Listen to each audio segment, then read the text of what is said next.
દુષ્કર્મ પીડિતાના મોત બાદ ભરૂચના યુવાનોમાં આક્રોશ છે। કેન્ડલ માર્ચ બાદ કોલેજના સ્ટુડન્ટ તરફથી પીડિતાના પરિવાર માટે ન્યાયની માંગ કરાઈ છે। સાથે કલેક્ટર કચેરીએ રેલી કાઢી આવેદનપત્ર આપ્યું હતું। ભરૂચની જેપી આર્ટ્સ એન્ડ સાયન્સ કોલેજના વિદ્યાર્થીઓએ 10 વર્ષીય નિર્ભયાના ન્યાય માટે 500 જેટલા વિદ્યાર્થીઓએ કોલેજથી કલેક્ટર કચેરી સુધી બેનર સાથે રેલી યોજી હતી। વિદ્યાર્થીઓએ ગુનેગારને ફાંસીની સજાની માંગ સાથે કલેક્ટર કચેરીએ પહોંચી આવેદનપત્ર આપ્યું। મહત્વનું છે કે વડોદરા ખાતેની હોસ્પિટલમાં 10 વર્ષીય દુષ્કર્મ પીડિતાએ અંતિમ શ્વાસ લેતા રાજ્યભરમાં તેના ઘેરા પ્રત્યાઘાત પડ્યા છે। મારે કલેક્ટરશ્રી અને સરકારને બસ એક જ અપીલ છે કે આ છોકરીને જલ્દીથી જલ્દી ન્યાય આપવામાં આવે અને ગુનેગારને હું તો કહું ફાંસીની સજા કરવામાં આવે। હજુ પણ એ ગુનેગાર પકડાયો છે પણ એની પર હજુ કંઈક કાર્યવાહી ચાલી રહી છે પણ મારી એક જ અપીલ છે કે જલ્દીથી જલ્દી એ ગુનેગારને ફાંસીની સજા કરવામાં આવે। આજે છોકરાઓ દ્વારા મેસેજ પહોંચાડે છે, આ વેદના દર્શાવી રહ્યા છે કે આ ઘટના વારંવાર ના બને અને કાયદો કમ્પ્લીટલી એવો ઘડાય કે જાહેરમાં ફાંસી મળે। 5-10 લોકોને જો જાહેરમાં એટલે 10 લોકોને ફાંસી મળશે તો વડોદરા શહેરના તાંદલજા વિસ્તારમાંથી નશીલા પદાર્થનો કારોબાર ઝડપાયો છે।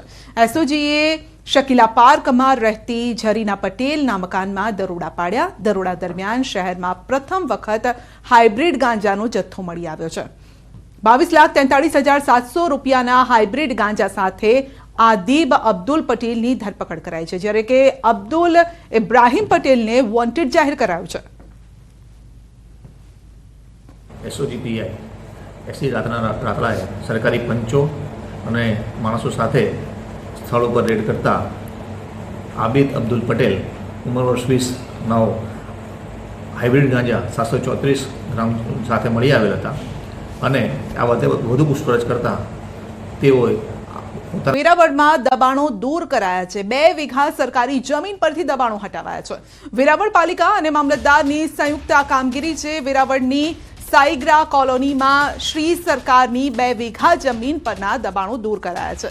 વેરાવળ પાલિકાના રેવન્યુ વિભાગના અધિકારી, સિટી મામલતદાર, સિટી તલાટી સહિતના સ્ટાફ સહિત હાજર રહ્યો હતો।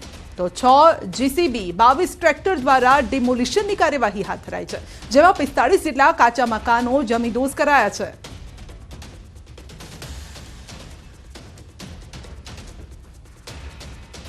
પણ લુખ્ખાઓનો આતંક સામે આવ્યો છે। રાજકોટમાં અસામાજિક તત્વો બેફામ બન્યા છે।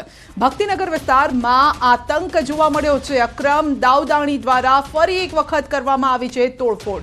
શક્તિ ટી સ્ટોલ ખાતે ફરી એક વખત તોડફોડ કરાઈ છે। પહેલા પણ આ સ્થળે થઈ ચૂકી છે મારામારી બાદ જાહેરમાં નીકાળ્યું હતું સરઘસ। રાજકોટમાં સુધરવા તૈયાર નથી આ લુખ્ખા તત્વો। જો કે પોલીસ જો વિફરી તો પછી તેમના શું હાલ થશે તે તેમને ખબર નથી।